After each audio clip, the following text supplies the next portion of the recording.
Alright, so the new update for Outriders is out now, coming in fresh with a bunch of really interesting quality of life changes and rebalancings of some of the classes in the game.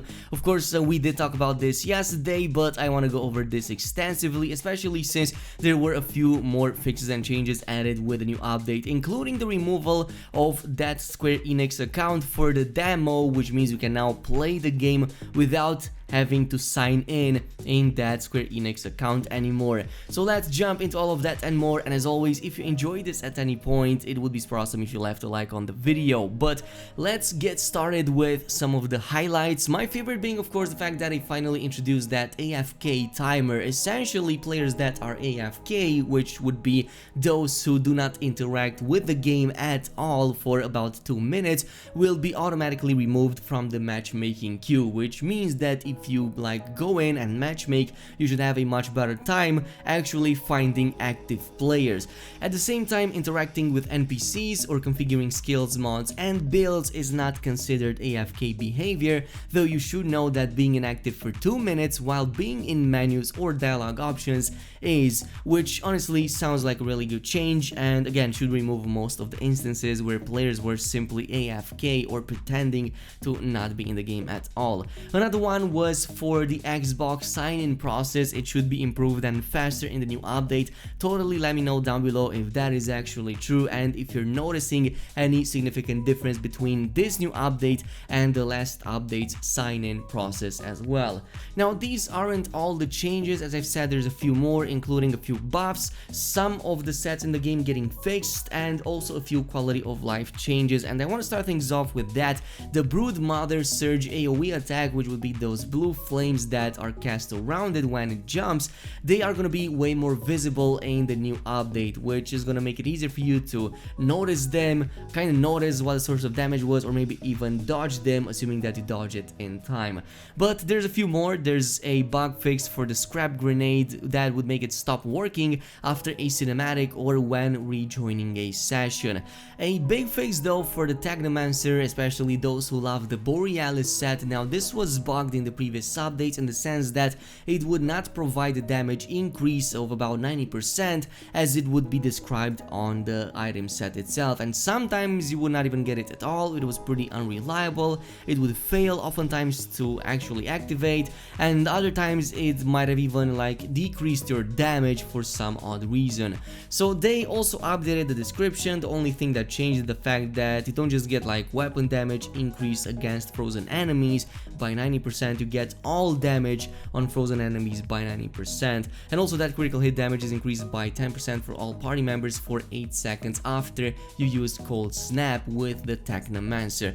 But there's an important note right here. It seems that they weren't able to fully deploy the fix, so while we have resolved one problematic aspect of this set, we very recently discovered a second underlying issue that can still cause the full 90% set bonus to stop working when in combat. And equipping and re-equipping the set can help temporarily resolve this. We apologize for this confusion, and we are already working on a resolution to this second issue, and one of the community managers has mentioned that this is going to this fix is going to be implemented in the next update after this very soon.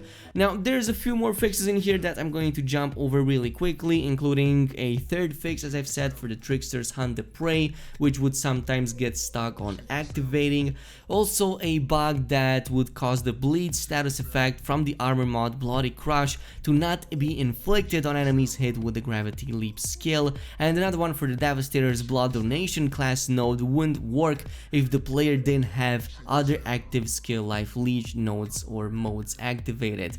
There's a few more in here, of course. You can go ahead and check them out if you want to. Also, they fixed some of the accolades in the game and some other crash fixes in there too, but I also want to talk about some of the rebalance changes that they have added with this new update, and they are mentioning that these are just a few tweaks that they are adding with this update, just a small rebalance. So our next patch after this one is intended to have more buffs for all classes they mention, which actually sounds really interesting. As I've said previously, I do want to see more build diversity, especially on CT15 and other end game activities. In the meantime, we do have some changes to the Pyromancer's Healthy Lifestyle mode, and changed its description to match its new behavior. So essentially, Phaser Beam boosts your health regeneration X for the skill duration.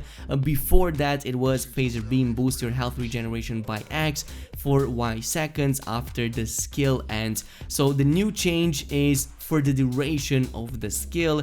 Previously it was after the skill would end, which was pretty, useless. This should improve survivability while channeling the skill, which is way more important considering that the Phaser Beam is one of the few abilities in the game in which you're actually stuck in an animation to cast it for a split second. But let's talk about some of the other changes, including to the demo. It does get an update, by the way, to include all of the fixes and improvements that are now in line with the 22nd of June patch. So this was actually the previous patch before this. Yeah, the demo is not up to date, but there is an important change to it compared to the live servers. So the demo no longer requires a Square Enix membership registration in order to play it. So if you know anyone who was holding off the demo due to this reason, you can let them know right now, or you can jump in yourselves and play it without having to register on the Square Enix account and whatnot. I was kind of hoping that this would be done for the main game as well, because it was such a problem. I kind of hate the way Square Enix manages their account creation. But let's go over some of the other stuff that you should expect, of course, and there are some other changes listed over here, some ongoing issues that they are still looking forward to fix. Of course, the state of Stadia is still in shambles, so Stadia still needs to be brought in line with other platforms with regards to fixes, bug resolutions, and crossplay support. We are continuing to do this work on aligning all platforms, but do not yet have a definitive date for when this will be possible. This is quite funny, and I wonder how this will change in the future, considering that Google's approach to how they handle Stadia has also changed recently, or is about to change, in terms of how they split the revenue and how they consider engagement on their platform. Because in their newest supposed way of dealing with this, it seems that they will give developers whose games are accepted into the Stadia Pro subscription a cut from a pool of 70% of the revenue generated by Pro. So they actually get that 70% of the Pro subscription, or whatever that is. The cut will be based on player engagement for a given game. So Stadia isn't actually logging total hours, it will instead reward daily check-ins. If a player plays a game for 2 days, that's 2 moments of engagement. It mentions here that some gaming subscription services offer a mix of upfront payments for putting the game on the service, followed by engagement-based revenue, but a Google rep declined to specify whether upfront payments are part of this as well. So I'm kind of curious how this will change on Stadia for People Can Fly, because if they get better engagement over there, or if they are incentivized to get better engagement on the Stadia and get more money out of it, they might just bring more updates faster and maybe have a better release schedule that links all of these platforms and releases all of these updates at the same time on all platforms, or at the very least including Stadia as well. Totally let me know down below if you are playing on the Stadia, or if you played it in the past, what is one of the major grievances that you had with that platform in regards to Outriders. This is it with the recent update. Thanks so much for watching, and I'll see you guys in the next one.